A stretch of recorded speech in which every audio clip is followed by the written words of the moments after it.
Well, Dave, while you were gone, the Kings were and are rumored to be in the mix for Ben Simmons. Explain yourself. Of course, something's going to happen while I'm gone.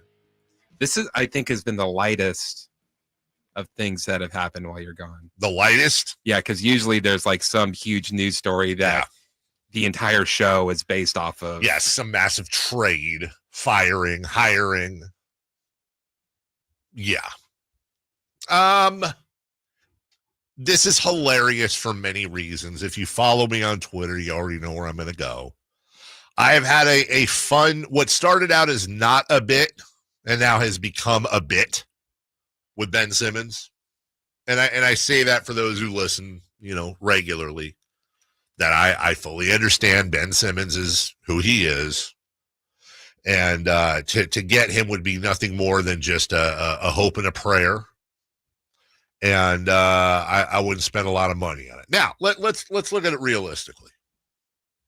The Kings need a point guard. The Kings also need perimeter defense. This is something that, just from a simple defensive standpoint, that Ben Simmons might be able to fill. Plus, you also have the potential aspect of a Ben Simmons.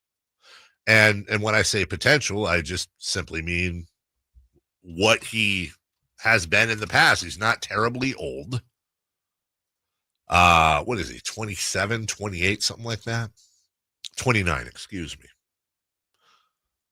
And this is a guy that for the beginning of his career, his 21, 22, 23, and 24-year-old years, he averaged around 16 points a game, about 8 assists, 8 boards, and shot around 56, 57% from the field as a almost 7-foot point guard. Those are, and was a perennial defensive first teamer. That after that playoff, the last playoff performance or lack thereof with the Sixers when he was 24, rare that you've seen somebody so mentally and physically crushed after that. And needless to say, his years with Brooklyn, and then last year with the Clippers in just 18 games, he's a shell of his former self. He can still rebound, he can still pass, but just scoring confidence. There's a lot to unpack with Ben Simmons. Now, what I will say about Ben Simmons is, when I see somebody in the chat saying he's a head case, I mean, kind of. He may have a head case, but I don't think he's a head case. He's never really been, he's terrible in the locker room. Teammates, he yells and pouts, and it's not that kind of a head case. Teammates weren't fond of him. Teammates weren't fond of him, but why weren't they fond of him? The main thing was because he wouldn't step up. He would pass up shots. It was on floor stuff. I'm talking about, like, people would say DeMarcus was a head case. It's a different type. His head case stuff seems to be largely internal. That he needs, if I were to sign him, one of the parameters of the contract would be you got to see a sports psychologist on a weekly basis, if he's not already, by the way. But the rumors happened, and they make sense, and it seems like the Kings would be a somewhat of a fit on the floor. So it was kind of funny that I had to be the one to go online and say, guys, did some checking, and it's not happening. Like, I'm the one that has to squash the Ben Simmons rumors in this world of irony. But it's not. It's not. Now, I will always caveat anytime I report anything like that, and I wish everybody would. Does that mean Ben Simmons won't be a King? No. You can't ever say anything definitively. But in checking around, it's simply, look, Kings are looking for, if they're going to add any more point guarding, if they are, which they may be comfortable going into the year with Dennis Schroeder and maybe Devin Carter, which we'll get into later, or whatever. If they're going to add somebody, though, it's going to be almost certainly a vet and somebody that is, they're looking for kind of that extension of the coach on the floor. And with them young, having some young pieces and looking to get younger, thank God, then they want somebody on the team that's a quarterback on the floor that they're not going to have to worry about.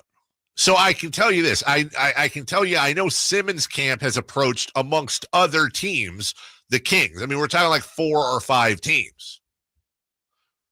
And if the Kings were to bring in Ben Simmons, it would almost certainly need to be on a minimum deal. And it doesn't sound like that's what they're in the market for. But from what I tapped in and heard was, yeah, it's just nothing against him, just not a fit for what they're looking for. Not a fit for, you know, the culture stuff and the you know, all of that. Whereas a guy like Russ Westbrook, that would, whether you're into it or not, that would fit that mold more. So if Russ strikes out everywhere else and the Kings are the last musical chair, that wouldn't surprise me. Not saying it's going to happen, to be clear, but I'm saying that type of signing would not surprise me. Ben Simmons doesn't fit into that mold. So could they come off of that? Could the Simmons camp say, hey, we just need to sign somewhere, we're looking for another chance, and we're willing to take a minimum deal with partial guarantees? And the Kings say, sure, okay, no problem. Yeah, that could happen. I'm definitely couching my statements with this so I can replay it down the road if they do sign it. But what I can tell you is plugged in, checked in, and much like a lot of the stuff going on over the last month, little overblown, whether that's national media or others around. There are just some different things getting out. You know, it's like the Kings being in advanced talks on Jonathan Kuminga. They were never in advanced talks on Jonathan Kuminga. They were 2 teams kicking tires. And I think you had, and that, by the way, and that's not a shot at any reporters that reported that. I think it underscores the difference between who everyone's talking to. Because I could see Kuminga's camp or other teams' camps saying certain things, and you go, okay, well, I got it right from the source. But from a Kings point of view, no. And there's just been a lot of, sometimes you see this when a new GM comes in. There will be differentiating things out there. For example, if I'm not in Sacramento, if I'm a national reporter, for example, and I'm just creating an example. Let's say I'm talking to Ben Simmons' agent. I'm having a great conversation with Ben Simmons' agent. Hey, who have you guys, who have you been talking with? Well, we talked to Phoenix, we talked to Sacramento, we talked to Detroit, we talked to Utah. I'm just throwing teams out there. Okay, cool. Anything imminent? No, but just definitely interest there. Okay. So then you go on and you report, hey, amongst the teams that there's interest in for Ben Simmons, this team. But that doesn't mean there's any interest coming from those teams. For example, let me give you another one. This is where you really got to be careful with how and I'm just talking about NBA media works, because it is confusing. I do understand it's really confusing. I could tweet out later today saying everything that I just said. I could tweet out later today that the Sacramento Kings and Ben Simmons have had conversations about him coming to Sacramento. And I would be 100% correct. The Sacramento Kings and Ben Simmons have had conversations about him coming to Sacramento. That's 100% accurate. And then I tweet that out. I know what I'm doing. I tweet that out. That thing gets aggregated. You get a bunch of views. Yeehaw. But I don't believe in that, because here's the reality of the situation. Do you know how that's accurate? Because I know that Ben Simmons' camp has contacted, amongst other teams, Sacramento. Hey, any interest? And I don't know what Sacramento's specific answer was, but I imagine it was something like, honestly, don't really see the fit right now. Maybe on a minimum deal, we could have a conversation. Agent says, we're not really there yet. Okay, cool. Well, if you get there, give us a call. But yeah, probably not. Okay, guess what? They just had conversations. Literally, that is a conversation about Ben Simmons coming to Sacramento. Now, I'm not saying that's exactly what happened. I am saying that's almost certainly what happened. But and now, how do you report that? Because I put out. Let me tell you when I put it out. I'm just going to give you an example, and let me underline. I could not care less. I don't get paid by Twitter followers or views or whatever. I have the most Twitter followers of anybody in town that has anything to do with sports by double, and I could absolutely not care less. You make no money off of it. It's super annoying, and I think half of them are bots anyways. It's dumb. The race for followers is I gave that up a long time ago. But the point is, let me give you an example. Let me find this tweet here. This was I think Friday. I tweeted it. Bear with. Probably should. Okay, here we go. This was the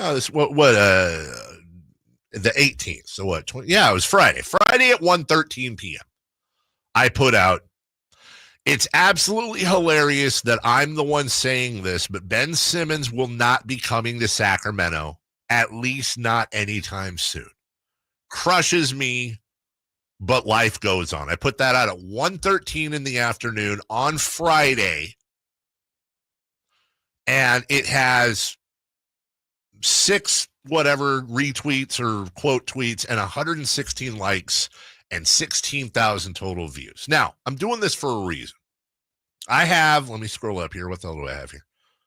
Okay, I have 64,300 followers and change. Again, that is, you're not going to find anybody else here locally that's close to that. I think maybe James Ham. That's I'm attempting to dazzle Dave. And that's not, I have followers. No, let me illustrate the point now. People don't want to aggregate that. Now, I don't know on any list of people that know what the hell is going on in this city when it comes to Sacramento Kings. I'm somewhere on that list. I may be 1, I may be 10, but I'm on the list. And I'm not just going to put stuff out to put it out, but that's a boring tweet. I'm basically coming in and shutting down what is to many an exciting rumor, whether you're for it or against it. Whether you're for it or against it, it creates conversation that we can write think pieces. And I've seen think pieces on this. And well, what's the fit going to be like? And how would that work? And And then you get hits on that. You get web page views. You get tweets. And people get paid on the tweet views. That's not a fun tweet. There was no follow-up Sactown sports article, Carmichael Dave reporting the Ben Simmons rumors or da-da-da-da. You know what else happened? Same thing with the Kuminga stuff. Somebody in the local media said, somebody very, very, very trustworthy and very connected said, I would be shocked if Jonathan Kuminga was not a Sacramento King by Sunday. And I think that was on a Wednesday or Thursday when they said that.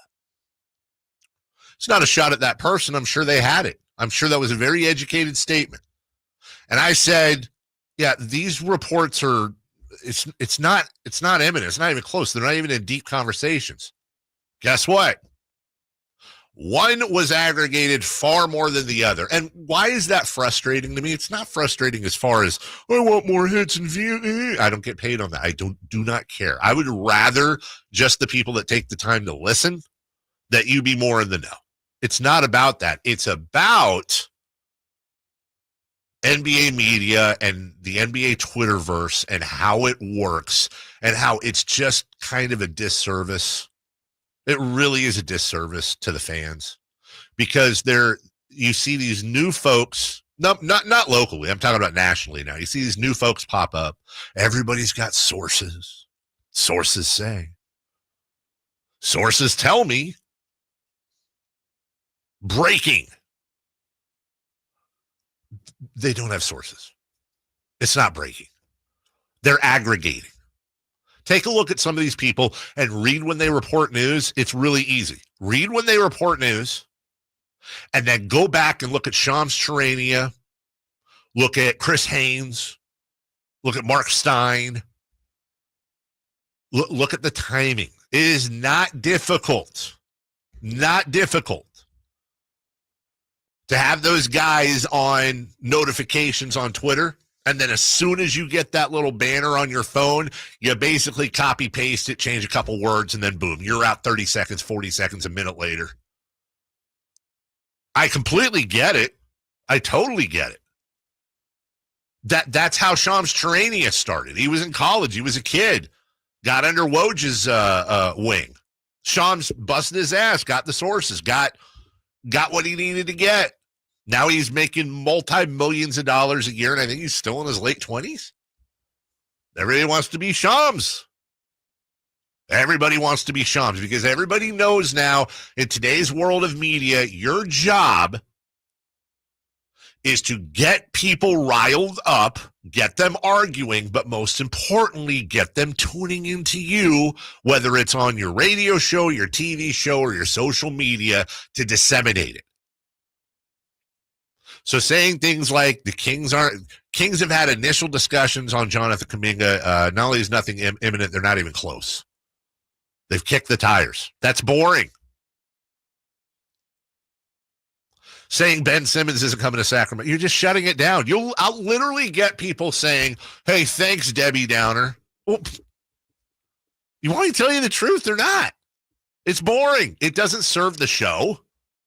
I didn't promote, by the way, on social media before, hey, I'm back tomorrow, everybody, and when I come back, I'll tell you why Ben Simmons is not coming to... I didn't do that. I just said, hey, I'm back tomorrow. Tune in.